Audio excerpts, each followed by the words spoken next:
Look at this.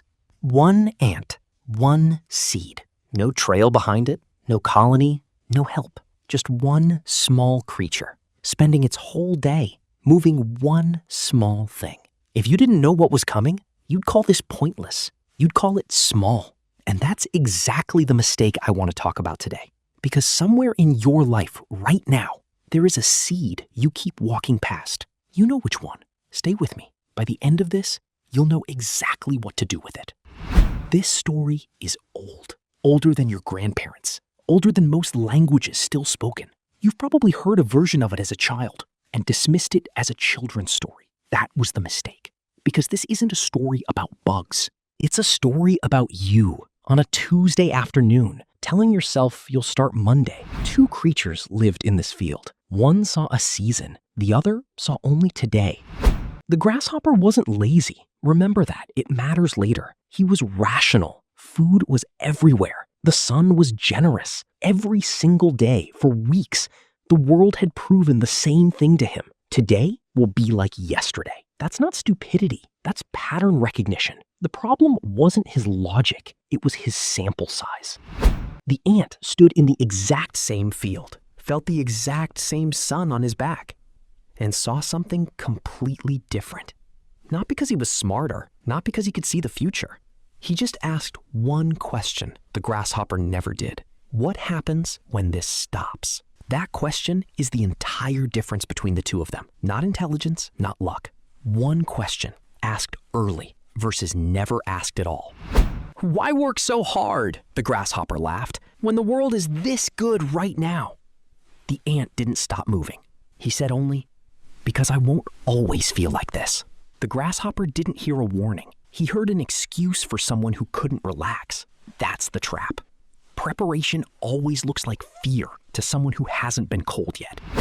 Here's what they don't put in the children's version. The ant almost quit multiple times. There were mornings the tunnel felt endless. Nights he wondered if winter was even real anymore. If he was the fool, wasting summer underground for a season that might not come. Discipline isn't the absence of doubt. It's carrying the seed anyway. The signs never hide. They never have. The air got sharper. The light got shorter. Something in the wind changed key. The grasshopper noticed. Of course he noticed. He wasn't blind. He just made the same calculation he'd made every day that summer. One more day of singing won't matter. He was right. One day never does. It's the 1,000th one more day that ends you. And then, without asking permission, it was winter. Not gradually, not politely. The grasshopper woke up to a world that had simply stopped being the one he planned around. No more food hiding in the grass. No more warmth to borrow. No more later to spend. Winter doesn't create your consequences. It just stops letting you postpone them. He found the ant's tunnel by accident, followed the only light left in a dead field. Inside, warmth, food, life, still running exactly as planned. He expected to feel angry. He didn't. What he felt was smaller than anger and heavier, recognition. The ant hadn't been lucky. The ant hadn't been magic. The ant had simply spent 100 boring afternoons doing the one thing the grasshopper kept postponing. This is normally where the story ends. Moral delivered, lesson learned, roll credits. But that ending teaches the wrong thing. It teaches that if you miss the season, you're finished. That's not true, and it's not what happened next. Because the grasshopper did something the story rarely gives him credit for. He didn't stay at the window feeling sorry for himself. He walked back into the cold. He had one seed left, found it in a pocket he forgot he had. The ground fought him. His hands went numb. Every physical fact of that moment said, this is pointless. It's too late. He planted it anyway. Not because he believed it would grow that day. Not because winter would suddenly reverse itself out of respect for the gesture. He planted it because he finally understood the one thing the ant knew from the beginning. Late is not the same as never. Regret only looks backward. It counts what's lost and stops there. Wisdom does the harder thing. It looks at the wreckage and plants anyway.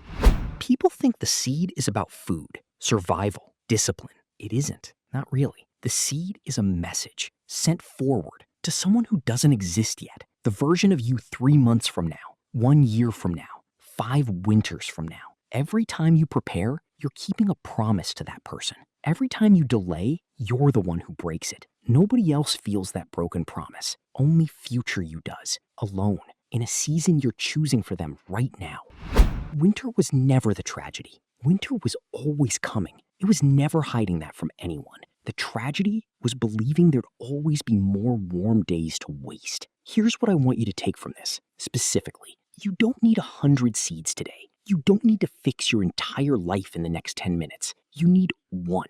One page, one hard conversation, one saved dollar, 1 hour you didn't waste. Not because it changes today, because it's a message to the version of you standing in next year's winter, wondering if anyone back here was thinking about them. So, before you close this video and go back to your day, what's the one seed you've been carrying around but haven't planted yet?